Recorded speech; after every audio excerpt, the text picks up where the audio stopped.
Hello and welcome. I'm Darren, and today we're going to be talking about the 5080 and the price leak. Now, I'm actually pretty surprised at how many people are taking this as a gospel. This is the price of the 5080. I'm not going to lie. There are people up in arms about it. The funny thing is, the people that are up in arms about it, I'm pretty sure AMD users, and they have absolutely no intention of buying the GPU, even if it was £400, because they have probably multiple AMD tattoos. They've probably called their cat Ryzen and their dog Radeon, and the chances of them ever buying a NVIDIA GPU are slim to none. Why it worries them so much, I don't know. But it is what it is. So Vex obviously posted a video the other day. It was on a price. I didn't watch the whole video. I did have it on. I wasn't paying full attention to it. I believe he got in conversation with a distributor in Australia, I believe it was, that's obviously been buying in the 5080s ready for launch, allegedly. They gave a price, and then he did multiple conversions to figure out how much the 5080 was going to cost. Now, obviously, this was a partner card. It was an Asus. I think it was a Prime though, and so it won't be like the Strix. Asus Strix GPUs are generally at least, especially at the high end, a couple of $100 more than a reference. How that comes into this, because I've got a feeling he said that this was an Asus Prime, and I think Asus Prime are their lower end ones. So who knows? The other thing is, I don't know, whenever you've watched Hardware Unboxed, they always say that they pay more for stuff in Australia. So how these conversions work, even still after he's tried to do his maths, I don't know. And then when you actually take into account that NVIDIA themselves on multiple GPU releases have said that they're not aware themselves of the actual price, sometimes as late as when Jensen is stood in his leather jacket giving the presentation. They've been known to change prices up until the last 24 hours. They've been known to change prices during the presentation. So I'm amazed people are taking this leak as serious as what it is. Now, in my mind, I personally thought that when NVIDIA dropped the price of the 4080 with the 4080 Super, which I don't believe they had to do. I think people would have just carried on paying the same price. How much difference that made to NVIDIA, I don't know. But I actually thought that when they did that, they were teeing up a place for the 5080 to slot in. So I thought that they would reduce the, I can't remember what it was. Was it 1200? Was it 1199? I think it was. So 1200. I thought that they'd reduce the 4080 from 1200 to 1000, and then the 5080 would slot in at 1200. That was my guess. I always thought that the 5080 is going to go up in price, and the reason I thought the 5080 would go up in price is because it's early adoption of GDDR7, which is going to be a lot more expensive. That is the way it is. If you early adopt anything, I know, because I have two computers that I early adopted at Intel 1200. I early adopted the Intel 12700 and moved to DDR5 in doing so. And when I moved to DDR5, the price was shocking. And I mean shocking, as in for 32 gigabytes of 6000 GDDR5, not DDR5, as opposed to 4.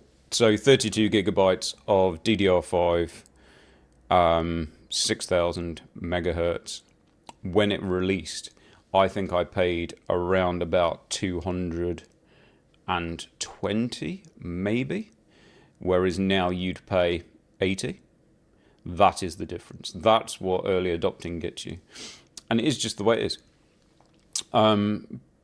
So it's kind of like what did we expect? Because you see a lot of arguments going for that people just expect the GPUs to probably stay the same price. Am I right in thinking that?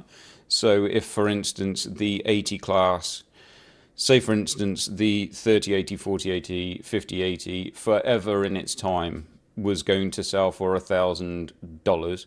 I'm going to have to say this in dollars, even though I'm not in America, which makes it probably a little bit more awkward. But I get the feeling that people are obviously expecting that GPU will stay at the same price, and then it will get its obviously generational uplift. And that's totally fine, and I can kind of understand that. But those same people didn't seem to have a problem paying more for the PS5 Pro when that had an uplift in performance by quite a considerable amount. Go figure. So for some reason, the 5080 is going to get a huge uplift, but has to stay at the same price. But the PS5 Pro that got an uplift over the PS5, the uplift that got was worth paying extra money for, and that wasn't a problem. And in fact, I saw people saying that it was worth paying that extra money for the uplift. So that wasn't a generational uplift after the PS5 was a good couple of years old. I don't know. I'm not massively into the consoles, but that's kind of a very recent occurrence and a good kind of showing of some of the kind of hypocrisy from some certain people. But anyway, regardless of the bullshit, we're kind of, let's take a little look. Like I said, to me at this moment in time, what the 5080 will be, I don't know. Nobody knows what the 5080 will be. I'm going to discount the rumor. It could be true. I'm not going to say it's not. I'm not going to say it's incorrect. At the same time, I personally am not going to take that as what the price is going to be. I still think that it will fall in the 1200. But anyway, let's take a look and let's have a little look through history, because sometimes I think we need to kind of remind ourselves that GPUs, certainly at the high end, have been expensive throughout history. And I also want to kind of address a couple of other, wives' tales. Let's call them wives' tales. About NVIDIA GPUs losing performance over time. That's quite an interesting one. So I've got a few little websites open that we're going to check out. And we're going to carry on with the conversation. Obviously, before we get there, the one thing I am going to say is, obviously, 5080, where's it going to be? Rumoured 4090-ish performance, maybe better ray tracing than the 4090, raster around the 4090. Now, obviously, the problem is the VRAM. And obviously, there's talk of DLSS 4 and the neural thing, which I can never remember exactly what the fuck it's called. Neural rendering solution. Now, 16 gigabytes. That's what the 5080 is, and you can pretty much guess at this moment in time that is what it's going to be. I'd imagine that you can kind of take the specs as pretty much locked in. Do I think that there'll be a 5080 Super or 5080 Ti? Yes, I do, and I'd imagine that will be a 24 gigabyte card. Price on that, who knows? Now, the neural rendering, there it is. Now that one, I think this is what will make the difference of how the 5080 does. Certainly for probably people that, like myself, are 4080 owners at this moment in time that didn't go up to the 4090. Because the 16 gigabytes of VRAM could be enough to maybe stop me going from the 4080 to the 5080. I haven't decided yet.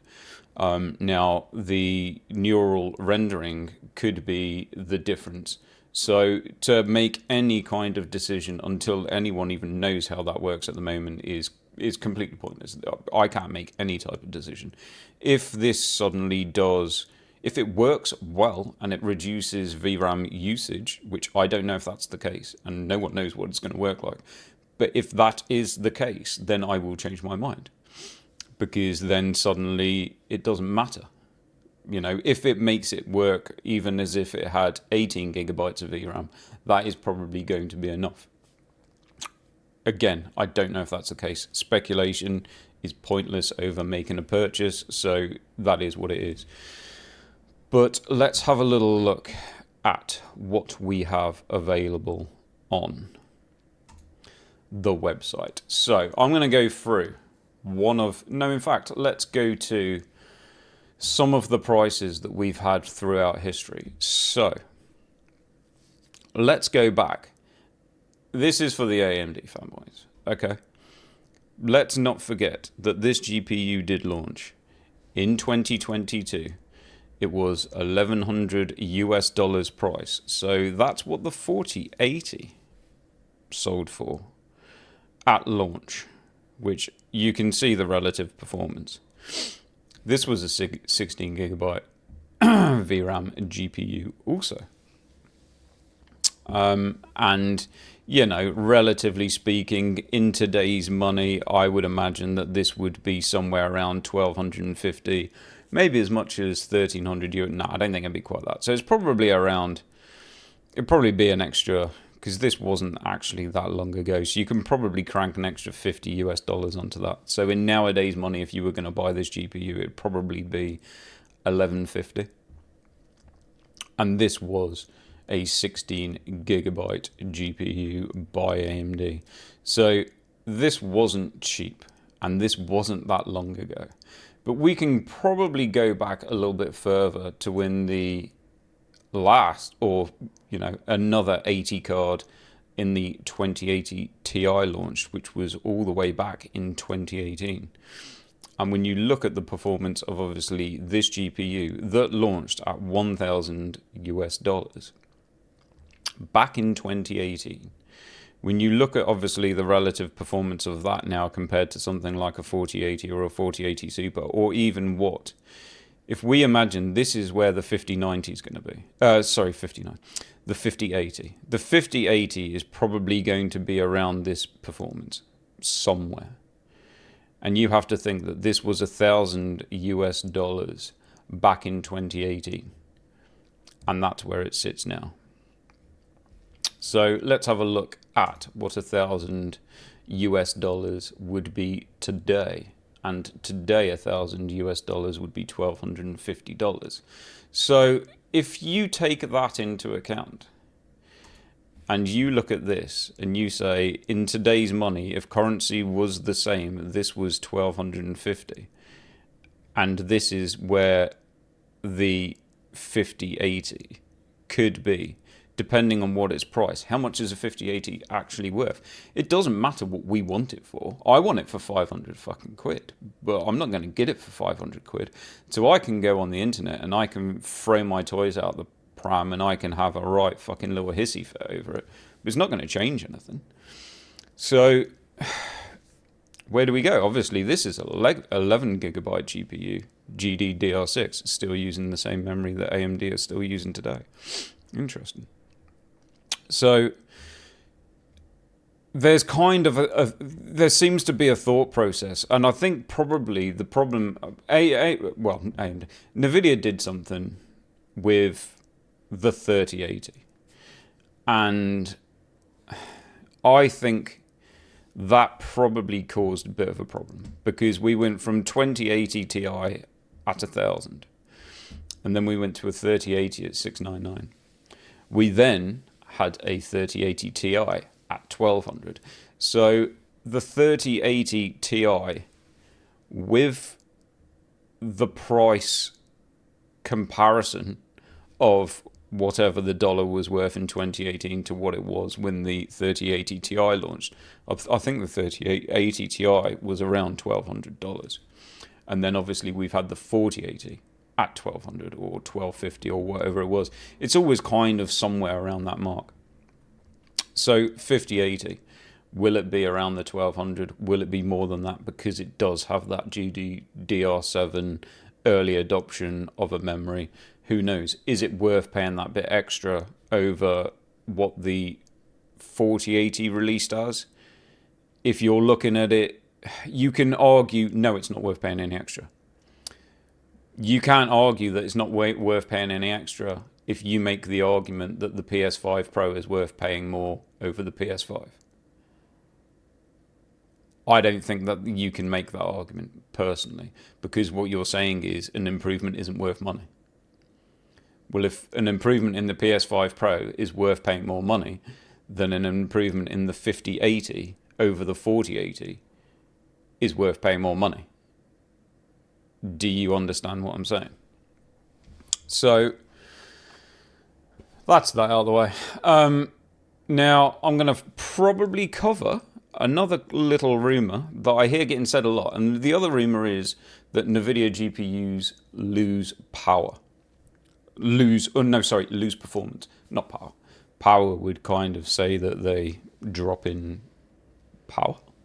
Let's say they lose performance. I hear this a lot, that NVIDIA GPUs lose performance. Now, I can only go back, or I've had a little look through the benchmarks on TechPowerUp, and I've gone back to the first benchmark that I can find, which was back in January 2023, that included all of the GPUs. So, let's have a look. 4K, because we're looking at, this discussion comes up by someone that owns a 7900 XTX and someone that had a RTX 4080. I'm not going to throw names. Do you know what I mean? This is... I'm not throwing names around. I'm not going to go that far. People know, people don't know, whatever it is. But we're going to go at the top end because this is... I know this is aimed at the 4080. Maybe it's aimed at the 4090. I'm not sure. But I know that obviously this is something that's thrown at everyone from someone that owns a 7900 XTX. So, NVIDIA GPUs lose performance over the period. And apparently they are... I don't know why this is said. I don't know if this is said because there's a conspiracy that NVIDIA... deliberately nerf their hardware towards the end of the generation to force NVIDIA users to upgrade, whereas AMD users, this doesn't happen. So I've gone back to the first game of the start of the generation that included the current, obviously it doesn't include the 4080. But it includes the 40 series NVIDIA GPUs as they were at launch, and it covers the AMD GPUs as they were at launch. And here we can see that at 4K we have the 4090 out in the lead, the 4080 with a lead, a couple of FPS over the 7900 XTX. At obviously various resolutions, kind of similar thing happening. And we will take a quick look at the latest GPU performance benchmark. And obviously they've swapped these around now, but as we can see at 4K, here we are, 4090 in the lead, 4080 with the slight lead, few FPS, maybe actually a few more over the 7900 XTX. Now, nothing's changed. And I know this is only a couple of games, but I'm not sure where this sudden reduction, suddenly has happened, or how this sudden reduction hasn't equaled to the same with the AMD GPUs, because at the start of the generation they were in this order, and at the end of the generation they're in this order, and they're pretty much in this order by relatively about the same. However, when you actually look at the 7900 XTX review at its launch, and we look at the relative performance of the XTX. Now, obviously, this is in raster performance. And we knew, well, I kind of knew this anyway. In pure raster performance, the XTX has generally had a lead over the RTX 4080. So we can see here that the XTX at its 100%, and then obviously the 4090 shown its 22% lead over in rasterization. And then you'll see that the 4080 is sat here at 96%. So there it is, the slight lead it has. Now, obviously, there's not an updated 7900 XTX relative performance review, but we can look at the latest GPU and we can go to the relative performance chart. And as you can see now, the 4080 and the 7900 XTX are now showing to have the same relative performance. Obviously, looking at both the 4K charts. If we go here, it's actually the 4080 now has a higher relative performance over the XTX. So, which one has lost performance over the generation? Is it the NVIDIA GPU, or is it the is it the NVIDIA GPU, or is it actually the AMD GPU? If you kind of go, we're not going to go through it now, but if you go through a lot of the gaming benchmarks towards the end of the generation, a lot of them I have noticed when the XTX used to kind of be ahead of the 4080, I'm actually noticing probably 7 out of 10 games now actually fall in favor of the 4080, whereas that used to be the opposite flip. Now, there are reasons for that. The reasons generally will be because of Lumen being used in games now, which tends to perform a little bit better on NVIDIA GPUs because it does have that kind of, it does have a bit of a performance hit like RT does. And then we have RT being used in a lot of games. Now, I'm not using the RT benchmarks here. These are just, your raster performance games. So I'm going to put that one down as a wives' tale, and a pretty big one.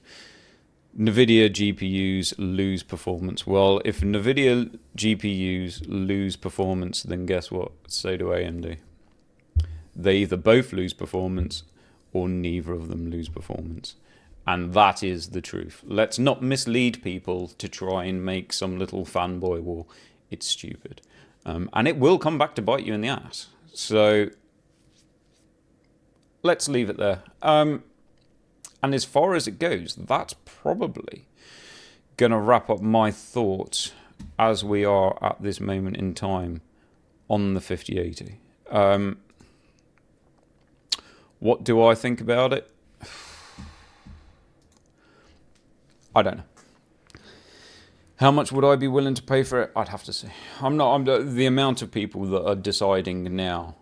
I'm actually amazed how many people are commenting saying, "Oh my God, NVIDIA are doing this again." Bloody bless. Like, you don't know. It's a little rumor. It's one rumor. It's not confirmed. The price will be confirmed on the day of the release. Argue it then, and then actually look into, because I'm pretty sure when the presentation for the 5080 is done, DLSS 4, neural rendering will all be spoken in before. Those might make a big difference, and then we will see the relative performance of the 5080 compared to the current 4090. At that point, we can all decide, is it a rip-off, is it not? As far as it goes, like I said, I don't like the current prices of GPUs. I'm not saying NVIDIA or AMD go for it, smash it up to £2,000 a GPU. But it is what it is. Simple as that. We can all go to Facebook, Reddit, YouTube, cry about it. It's not going to change anything. We can all try and make a stand and not buy GPUs and hurt the companies. But I don't really see that going to prove anything either. Or maybe it will. If everyone wants to get together and stand in a line and we'll all stand up against price hikes. That's fine. But unfortunately, the world has got a lot more expensive in the last 4 years. So expecting some brand new tech to come out cheaper than what it was last time, I think is probably extremely wishful thinking. But anyway, I'm going to leave it there. That's a 25-minute ramble. I'm going to play some games for the rest of the day, and then probably my next topic is, again, another wives' tale that I want to go through, which is DLSS making games look over sharp and uncanny looking.